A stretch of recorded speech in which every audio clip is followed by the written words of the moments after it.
কিভাবে মুসলিম দেশগুলো আমেরিকাকে হারাতে পারে এবং এর সমাধান কিভাবে হতে পারে, এর ভূমিকা পালন করতে কি করতে হবে।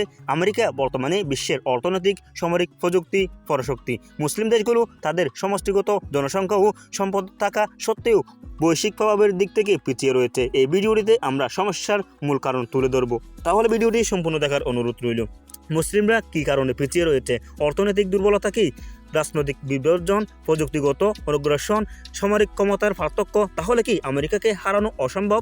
আমেরিকাকে হারানো রোডম্যাপ কি? প্রথমে জেনে নেব মুসলিম দেশগুলোর কমতি কোথায়। অর্থনৈতিক দুর্বলতার কারণে কি হচ্ছে? সৌদি আরব, ইরান, কুয়েতের মতো দেশের আয় প্রায় 70% এবং তেল এবং গ্যাস থেকে আসে।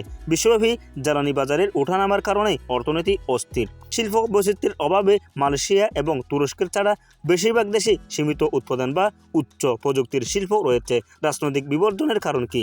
সৌদি ইরান দ্বন্দ্ব, মধ্যপ্রাচ্যের দুটি শিবিরে বিভক্ত মুসলিম দেশগুলোর কোনো যৌথ উদ্যোগ নিতে পারে না। গৃহযুদ্ধ এবং অস্থিতিশীলতার কারণ কি? সিরিয়া, ইয়েমেন এবং আফগানিস্তানে চলমান সংঘাত সম্পদ এবং শক্তি ক্ষয় হয়েছে। প্রযুক্তিগত আগ্রাসনের প্রধান কারণ কি?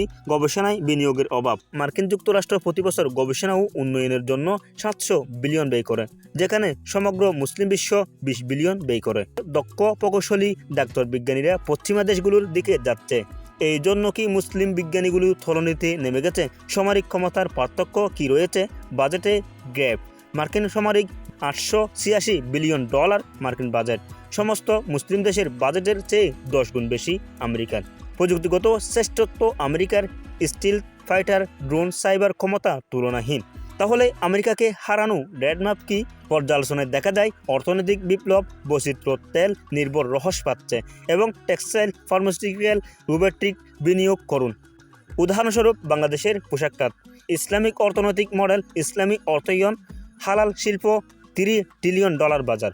এশিয়া ও আফ্রিকার সাথে বাণিজ্য, মুসলিম দেশগুলির তাদের নিজস্ব বাণিজ্য নেটওয়ার্ক যেমন বেল্ট অ্যান্ড রোড বিকাশ করেছে। দ্বিতীয় পর্যায়ে রয়েছে শিক্ষা প্রযুক্তি বিনিয়োগ করবেন কিভাবে। বিশ্বতে উচ্চ লেভেলের বিশ্ববিদ্যালয় হলো তুর্কি ইস্তানবুল টেকনিক্যাল ইউনিভার্সিটি বা মালয়েশিয়ার আন্তর্জাতিক ইসলামী বিশ্ববিদ্যালয় মুসলিমদের জন্য মডেল স্বরূপ। স্টার্টআপ হাই কমিশন হলো দুবাইতে ফিউচার ফাউন্ডেশন বা পাকিস্তানে ন্যাশনাল স্টার্টআপ ইকোসিস্টেম হলো কি?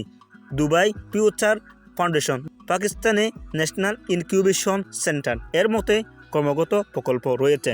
প্রতিভা ধরে রাখার জন্য গবেষকদের জন্য উচ্চতার বেতন, পরীক্ষার সুবিধা এবং উদ্বোধনী তহবিল প্রদান করতে হবে। পর্যালোচনায় ক্রমাগত প্রকল্প রয়েছে। প্রতিভা ধরে রাখার জন্য গবেষকদের জন্য উচ্চতার বেতন, পরীক্ষার সুবিধা এবং উদ্বোধনী তহবিল প্রদান করতে হবে। পর্যালোচনায় আরও দেখা যায় রাজনৈতিক ঐক্য, কূটনীতি, ওআইসি শক্তিতে করা। 57টি দেশের ওই সংস্থাকে ইউরোপীয় ইউনিয়নের মতো একটি কার্যকর অর্থনৈতিক রাজনৈতিক জোটে পরিণত করতে হবে। তাহলে মুসলিম দেশগুলো আমেরিকা এবং ইউরোপকে টেক্কা দিতে পারবে।